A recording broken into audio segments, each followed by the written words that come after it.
Hello, my name is John Brink and we are on the Brink, downtown Prince George, and today I'm very excited. We have two guests, Marren, did I say that right this time? And Dhaliwal. Yep. Welcome to the show. And both of you are dressed in orange, and we're going to talk about that a little bit more about it. But first I want to know a little bit more about you, and starting with you, Kate. Sure. My name is Katie Marren, and I am the District Vice Principal of Indigenous Education for School District 57. And I'm also the lead for the District Student Advisory Council, which is why Harsh is here with me today. She's the chair of the council. And yeah, what else do you want to know? And so you're originally from Prince George? No, so I moved here, I think in 2000 when I finished my education degree. And my husband got into university here, and I was like, why not start my career in Prince George? Yeah. And so I started here as a teacher. I was a PE teacher for a few years, and then moved into a support kind of resource role as a teacher, and then moved into leadership as a vice principal. Yeah. And then started working with these amazing kids. And of which school? Oh, I've been all over the place.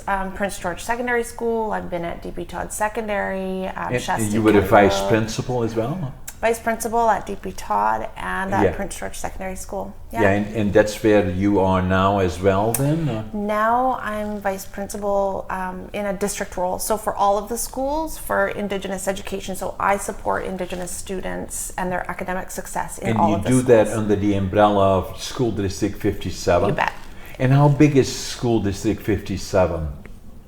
Well, that's a great question. I think, I don't even... A lot of schools, right? Yeah, I think there's 7, 8 high schools. I don't even know off the top of my head, and quite a few elementary schools. So it's a... Fairly big, right? Yeah. Big umbrella. Yeah. Yeah, and then, so the hash. How about you? And tell us a little bit about you. Yeah, my name's Dhaliwal. I'm a grade 12 student at Prince George Secondary School. Like Katie said, I am the chair of the District Student Advisory Council this year, and the District Student Advisory Council. Okay. Yeah. Yeah. And so basically my role with that is kind of just to help out, organize meetings, and really make sure that we're on the right track with everything. So if you say District Advisory Committee, does that involve the school, or is it broader than that? So with the District Student Advisory Council, each student, there's a group of about 12 or 13 of us. Okay. And so we are high school students from each of the high schools in Prince George. So there are representatives from Prince George Secondary School, DP Todd, and all of the other schools that are in SD57 that are in Prince George. Okay, and it's a mixture of grades.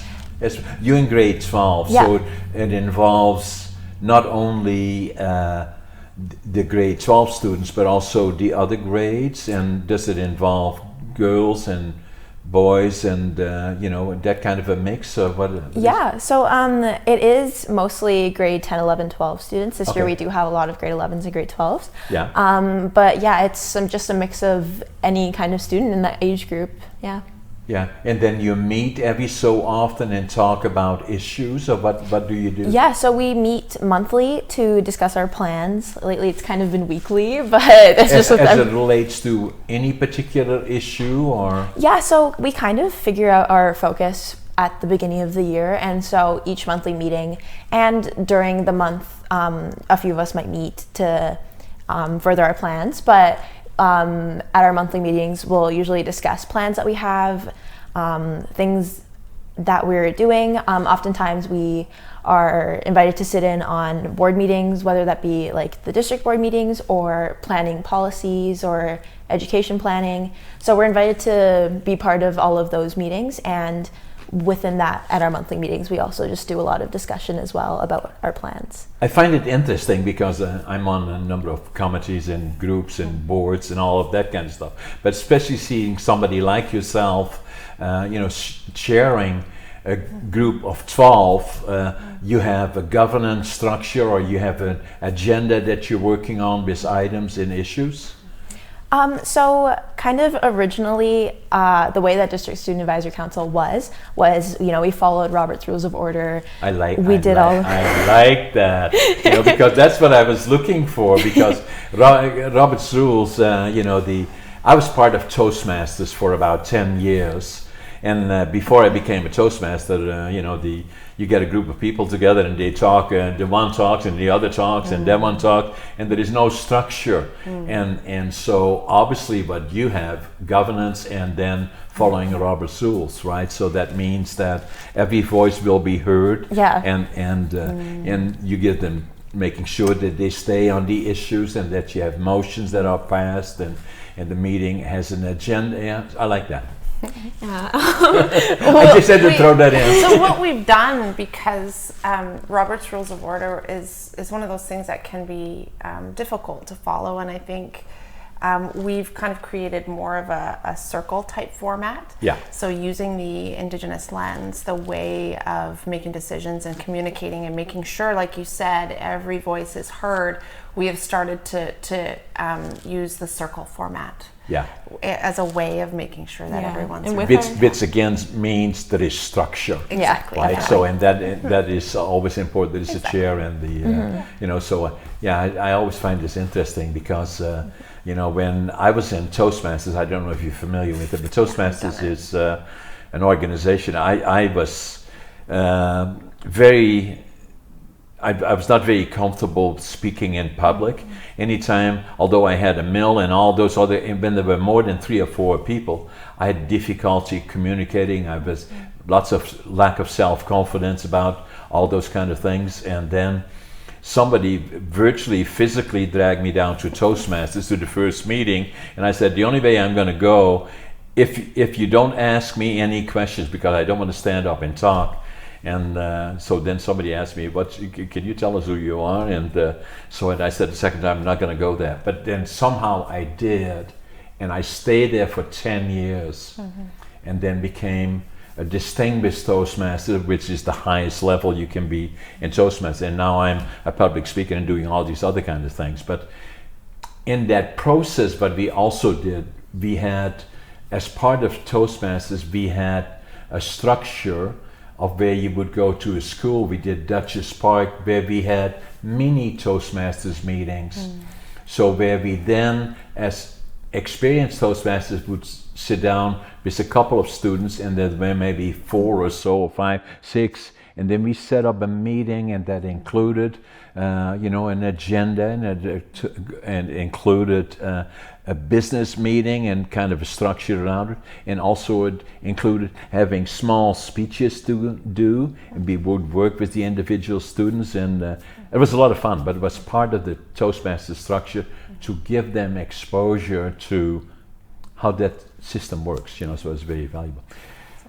So the other things that are very exciting that you do together, tell us a little bit more about that, Kate. Yeah, so I can speak, and I think Harsh will jump in as well.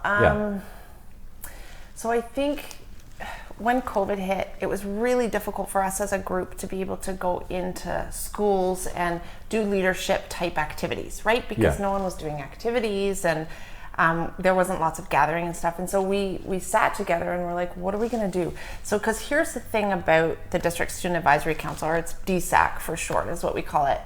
CSAC? DSAC, so DSAC. District Student Advisory Okay, Council. So if I DSAC. say that, that's what it means. Yeah.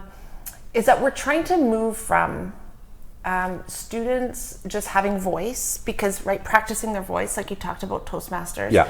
So not just having voice, but actually having agency. And what agency is, it's actually they see themselves in decisions that are made in the school. Yeah. And so that's what we're working on. So it's not only that, they practice using their voice, but that their role in our district is to liaise between the Board of Education and the student body. That's who they are. Yeah. But not only, because sometimes when you say, well, we consulted with the students, that doesn't always mean we went, oh, thank you for your opinion, and then you just go on and do your own thing. But when actually students see decisions being made based on what they've said and what they've done, so that's what we're working on. And so COVID hit, and we're like, we don't know what to do. And at that time, there was there was a lot of racism that we saw in the community based on the renaming of the school, Shasti Kelly Road, and there was an incident at PGSS, and at our first meeting, I think it was right after Halloween, we were all talking, and I said to the students, I'm like, all right, so we're going to work on something this year. What are you guys seeing? What do you feel? What are you sensing in the schools? What's really important to you? And we had just an open, like a circle conversation. It's like, what do you want to do? What is something that you feel like you can make change in our district? And every student talked about what they were seeing in the school. So maybe you can take it from there, like what the conversation kind of was. So we talked amongst ourselves, and with all of the stuff that had just come up with racism and the incidents that we were talking about at the schools, we kind of all noticed that there were tensions regarding racism in our schools, but it wasn't just like obvious overt acts of racism, because I feel like those overt acts of racism are usually they're taken care of, or they're facilitated. There are methods of dealing with that kind of stuff, but it was like the microaggressions, the stereotypes, that subtle covert racism, that like the hidden racism that we talk about, that we all kind of noticed. People of color and white people were noticing these subtleties, and so obviously we decided that racism did exist, and not only did it exist at a student level, but it also existed in a systemic level. So we decided that for the year, we wanted to try and tackle systemic racism. Yeah.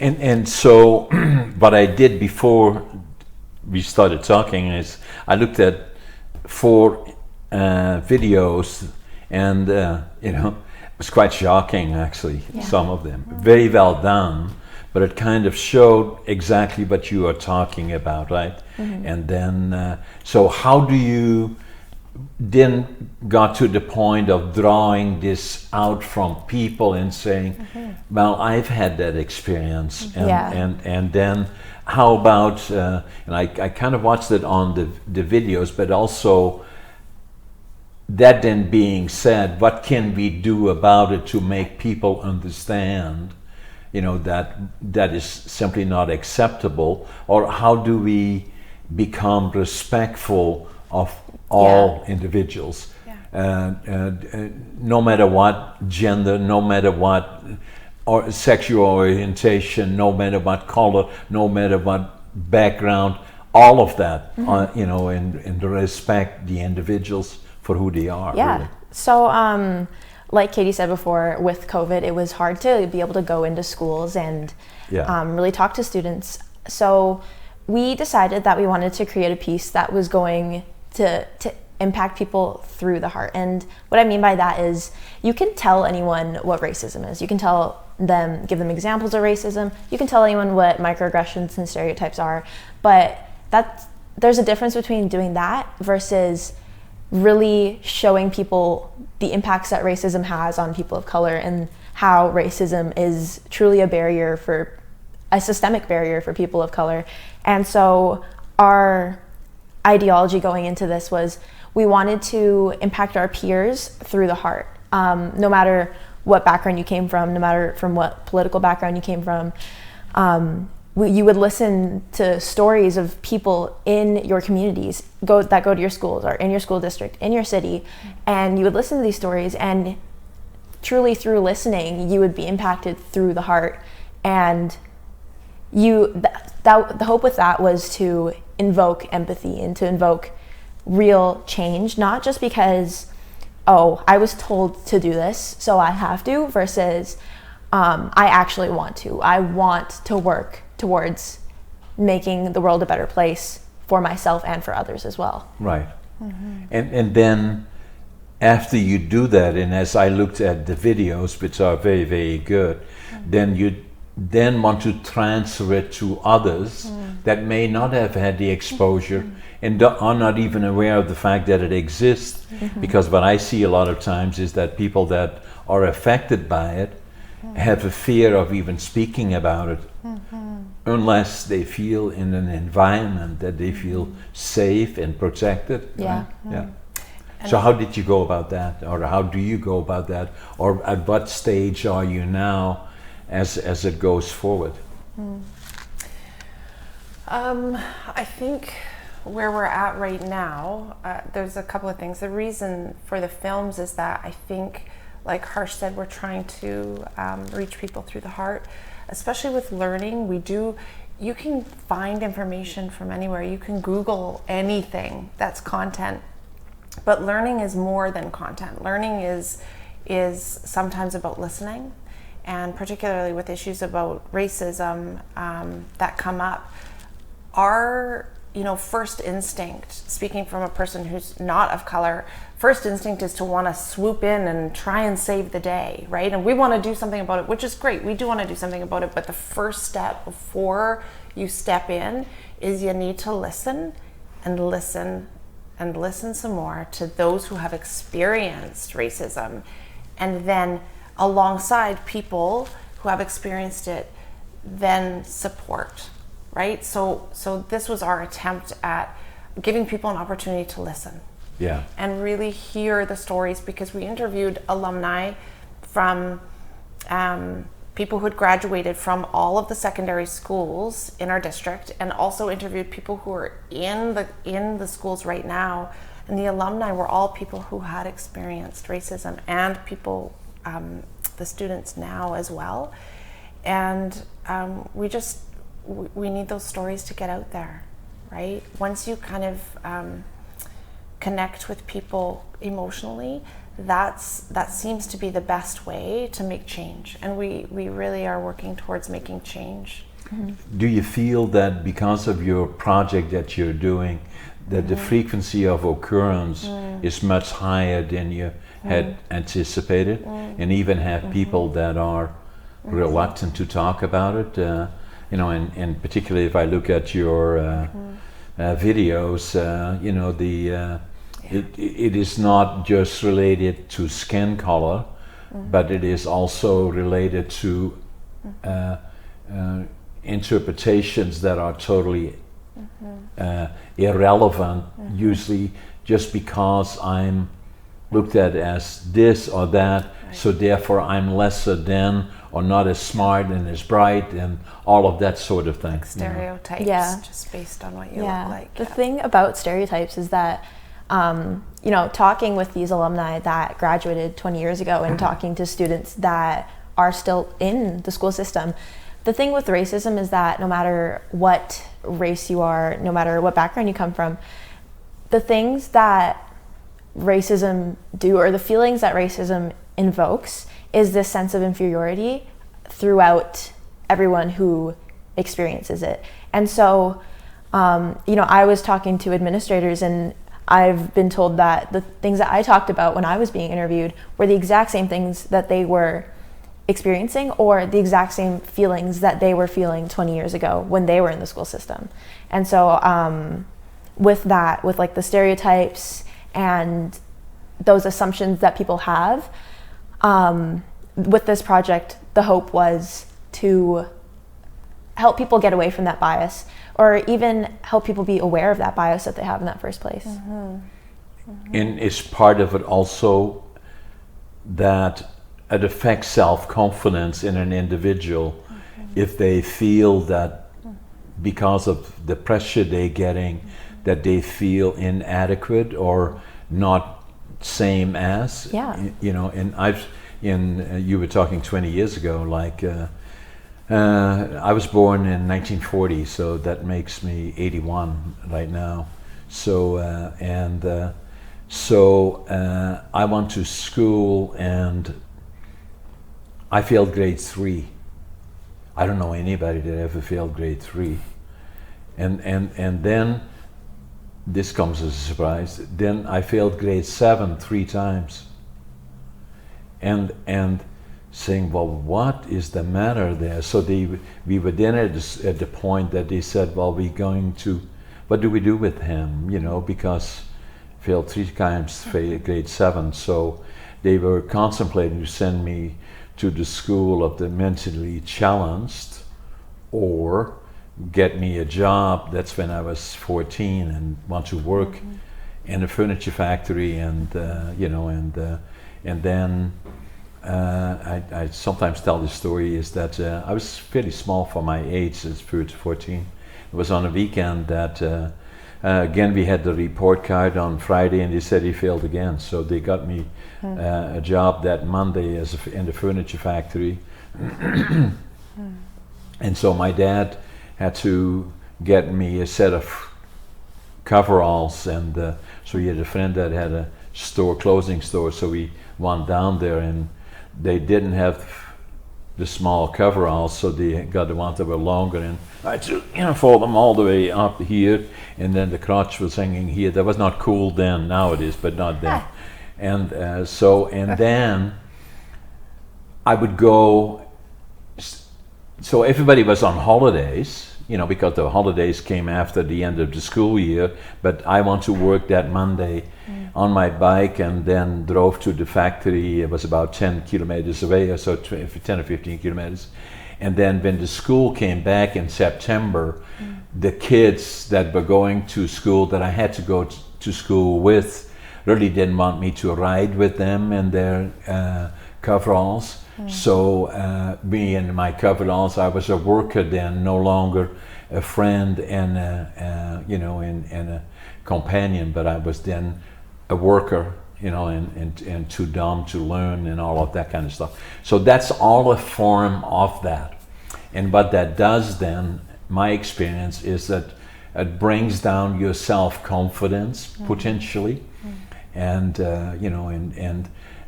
it indirectly resulted in, I have to tell you another thing. Then, so that was then. Now we fast forward to, I was then 14. Now I'm fast forwarding. I went to Canada when I was 24, and then fast forwarding again when I was 58. 44 years later from studying as a furniture maker. I was in the bookstore on 4th Avenue here, Books on 4th, and I found this book. I opened the book and I looked in it, and it said, "Driven by Distractions" was the title of the book. And I found that I had ADHD. And obviously that was part of the issue. Attention deficit, I could not concentrate, and something then was looked at, as not fully understood, and usually was misinterpreted, and obviously substantially affected self-confidence of a lot of people, and but also again a form of, not being lesser than. Affects your self-confidence, and then it takes time to rebuild that again as time goes forward. Well, and I think that, you talk about being a young man, and I think that you're quite successful now, right? But someone made an arbitrary rule way back when that you were a failure. Right? Correct. But whoever made and that that's rule, how you felt. Right. That's how I felt. And and that's what happens also with racism, right? Like, we have these stereotypes, we have these imaginary rules that we don't even sometimes know, that actually place people in positions of inferiority. And so it's actually, that's part of this, is exposing some of these unwritten rules, I suppose, or right, that marginalize people and oppress people with learning disabilities, or in our case, in the work that we're doing, marginalized by race. Precisely, and so what did you do about it, John? Well, for a long time it really troubled me, and then that was one of the reasons I had problems interacting well. Then I went to Toastmasters, but purely coincidental. But that gave me the feeling that, okay, I'm as smart as anybody else, and I can do this and give you. And then the other part that I did do about it is I wrote a book. Perfect. And before you go, I'm going to give you a copy of this book and sign it for you. And against all odds. And then I thought, well, in that book, I'm starting to write about those things in terms of ADHD and some of the other things that you know, are related to what we are talking about here today. Barriers. And then I felt I had to do more than that, no different than you are doing now. And so in July the 8th, this July the 8th, we have another book coming out. That's the second book that I did, and you know, it's nearly done and will be ready on July the 8th, and that one is ADHD Unlocked.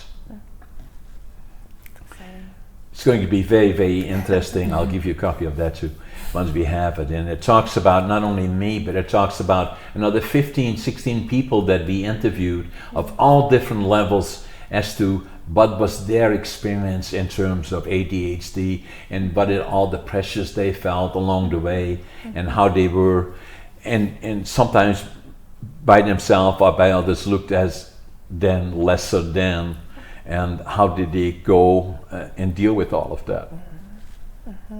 So in all those things is very critically important. Definitely. So tell me more about, you know, the so where do you go from here? Because I saw in the interview what I found interesting, it did not only deal with color or skin tone, but it also dealt with Indigenous people or other people that you know, that felt either from where they originated, you know, and were discriminated against then. I remember even myself when I first came here in 1965, and I arrived in the Greyhound station here, not about 2 blocks away from here. I couldn't speak the language, I didn't know soul, and I didn't have a job, and I had $25.47, and I couldn't speak the language, so I was struggling with, you know, making myself understood. And then, you know, and then when I initially got a job, but even then, you know, was kind of saying, hey, but there's that deep here, one here, and blah, blah, blah, and all those kind of things, you know, so, and that was not always pleasant either, you know. No, I think that's what we've kind of tried to expose through the films is people's experiences, because, I mean, you still talk about it now, and I'm sure you still feel it as if it was back then, right? Like, these things stay with people. And what I love about the students doing this work is that, you know, typically it seems kind of backwards for adults to listen to kids. Like, it seems a little bit backwards, like in the school system typically, right? We have a teacher at the front of the classroom, and then the kids all listen, and the teacher has the information and the students listen. But in this case, it's students teaching us. I love it. I love it too, because I learn more from these students than I've ever learned in my whole life. And I value what they have to say so much. So that's why we're trying to interact with respect, not saying, okay, well, what do you know? So you know, that kind of, you know, you're just a young person or whatever, right? But to act with, you know, the so important.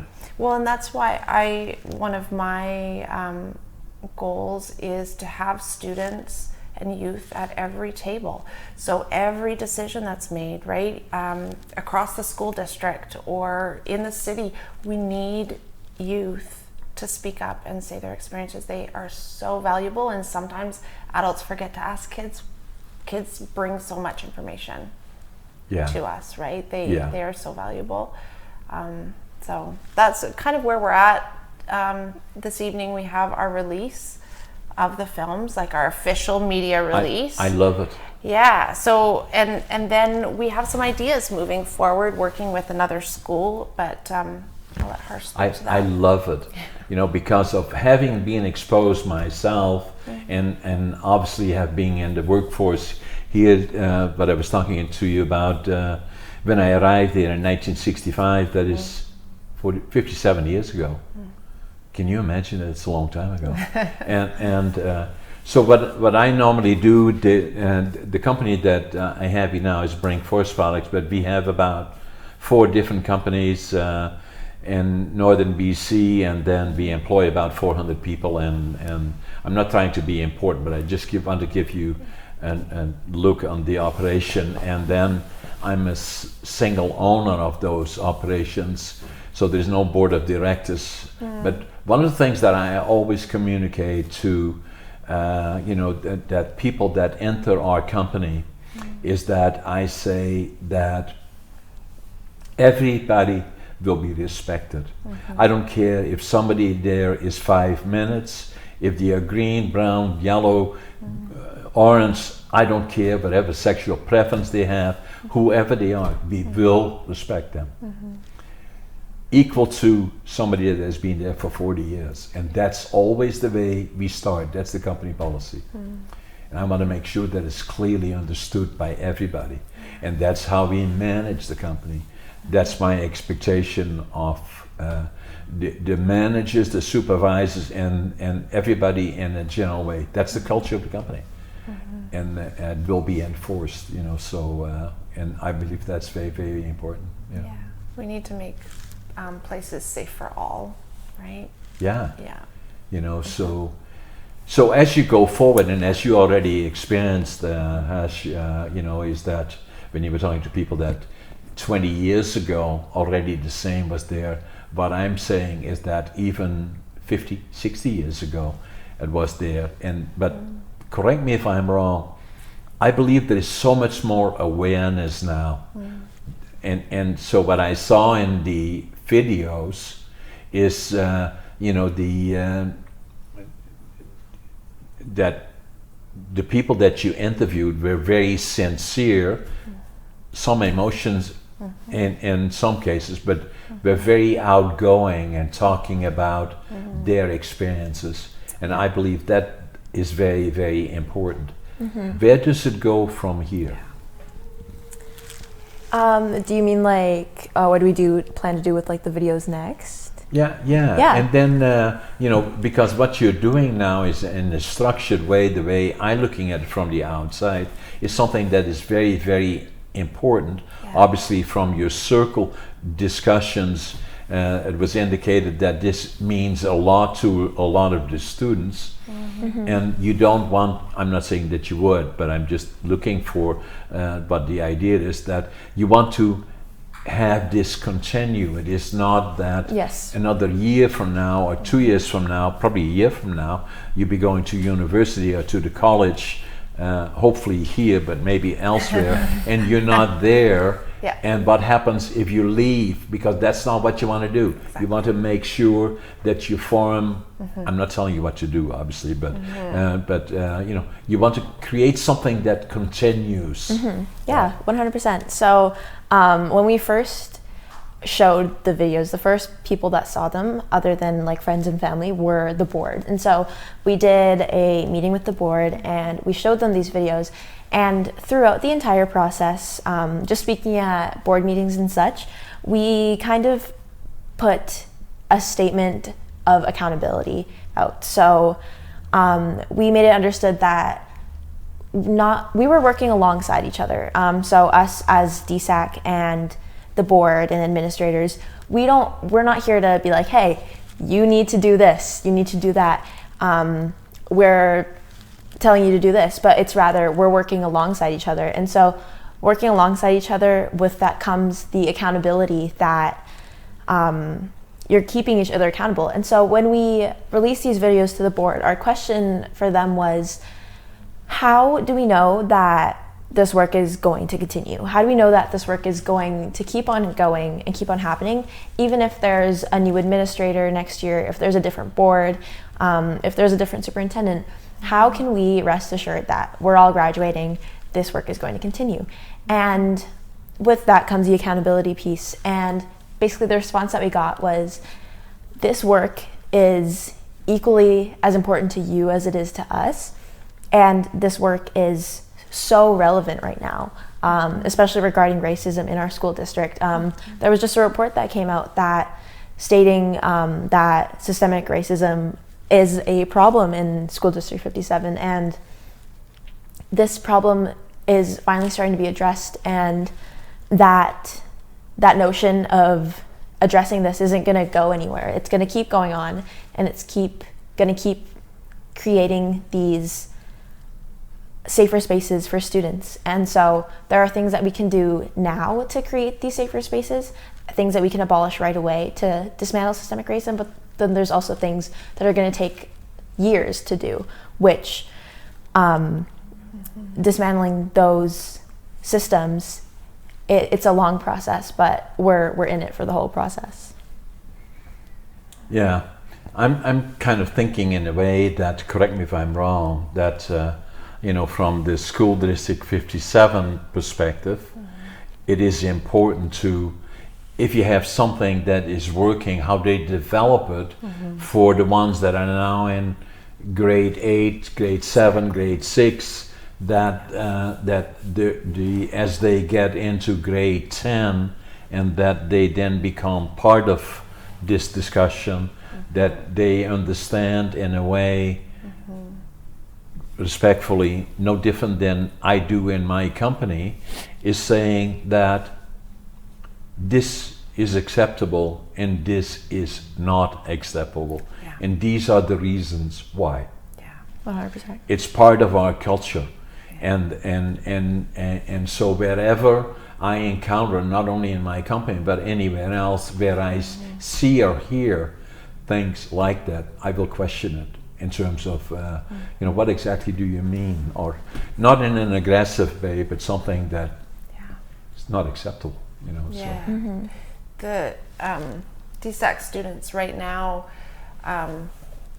we're releasing the films, but their kind of next project that they're working on is they're connecting with an elementary school, and the students that they're connecting with are in grades 4 and 5, and they're particularly marginalized students. So the students on DSAC understand that, they're leadership students. They they come from, strong families, people who support them.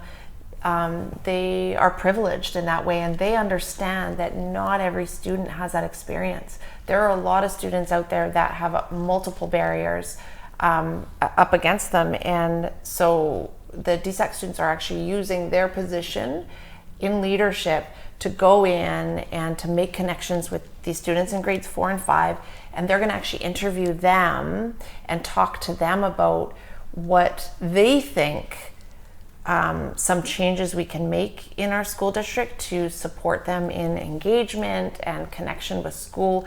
We want to speak to the students who are most marginalized, because if we can make decisions for those students who are in need of the most support, it's going to benefit everyone. Oh yeah. So, and we're using the DSAC students as a vehicle to access, right? Because kids would way rather talk to other kids. Oh, yeah. They get bored of adults. They're just like, whatever, we hear from adults all day long. We don't Sure. want adults talking at us. No, But kids talking to kids is so powerful. So Yeah. that's kind of the next, once we finish up with the release and get these films into classrooms, because that's where we're working right now, is actually getting these films so that kids see them and teachers take this on. They're going to start to move and work with students, elementary students. And some of the more simpler things, that it's always been part of my life, that the growing up in Holland when I was a kid, I couldn't even imagine to be discriminating against somebody for who they are, or what they look like, or what if they anything like that, other than respecting somebody else. That was how I grew up. One of the ones that made always an impact on me when I'm here in Canada, I saw a commercial in the last couple of years, you probably have seen it too, is where these two little boys, they were about 3 or 4, I think, they could run and run, and they had these 2 little boys, they're running towards each other. The one was black, the other was white, and they hug each other. No colors involved at all, just friends, and that's the way it should be. And it doesn't matter if they are from whatever part of the world and whatever slightly different they look from, is irrelevant, It's all about the person and the individuals, so, and, so But when you see the videos, they are very, very telling. So tell me a little bit about tonight is the official announcement. So tell me a little bit about that. Yeah, so tonight is finally, this has been getting pushed back because of COVID and because of other things. But oh my goodness, like over a year and a half later, we're finally at this point where we're done. We're not done, our work's not done, but the videos, the content itself is finished. Yeah. And so tonight, our media release is planned. We have the space booked for it, and we have media coming, and everyone that's been along with us through this journey. So our amazing videographer and producer, Darren. We have all of the alumni and the students that we interviewed, our entire DSAC crew, of course, and our parents, people that have been part of the process but haven't seen the final result. And so I'm super excited for them to be able to see that. And the mayor's going to be there.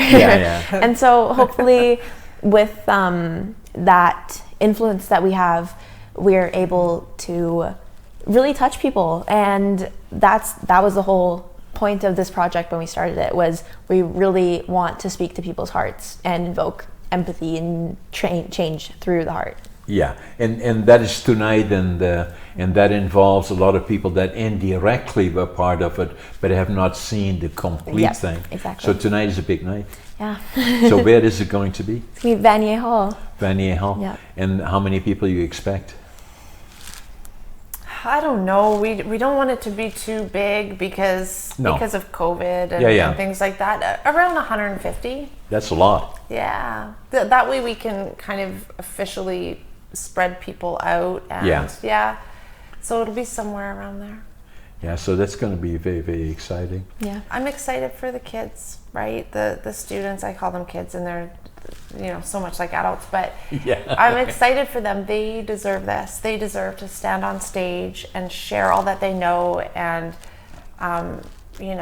share it with media and the mayor. And I just want more places for kids to be able to show up, to show what they've got and how much they can support. Think of any of the work that you do, or there's so much space for students and youth to be involved. And then going forward from there? Well, I think right now all of the students are starting to present this at staff meetings in schools, and hoping to then students will teach the teachers how to give some of these lessons. Right? Talking about teaching the teachers. So it was actually yesterday, I was standing in front of the entire staff at my school presenting these films. We presented the first one at least. And it was just such a weird flip of the power dynamic, because there was all the teachers in my school, everyone that's known me for the last 5 years, sitting down, and here I am, a student and a person of color, preaching to these people. And the concern was at first, releasing these videos, my biggest concern was, are people even going to care? And coming from a student and coming from a person of color, I think that this content is so much more powerful coming that way, because we're able to speak on our experiences. And as the project is about students and people of color and regarding racism, I feel like people were just actively listening, and people were showing that they cared. And we had discussions about it after, and teachers that I had, teachers that I hadn't had, staff throughout the school, were talking about how they can be better allies as white people and as people who are put in these positions of authority as teachers. And just kind of navigating that discussion and navigating that was really powerful. So it feels to me, obviously being very aware of this, that we are moving in the right direction, ever so slow, obviously slower than we want to see it. And but I believe that that in this, what you are doing is helping the process, and hopefully it will not be limited to school district 57, but be a model to other school districts, and even for the teachers that were sitting in the student seats while you were presenting are part of the learning process in terms of a changing world that makes things better for everybody, right? And you know, and it's so critically important. Yeah, like exactly. Like it's going to be a long process. We know that. We can't dismantle these systemic barriers that have been produced over hundreds and thousands of years in, you know, a few days, a few years even. Like it's going to be a long process, but the way that things are now, it feels like everyone wants to go forward and dismantle those. And so in the next few years, it's going to take a long time, but slowly and by taking little steps, we're able to achieve big things. Someone said one mindful step at a time.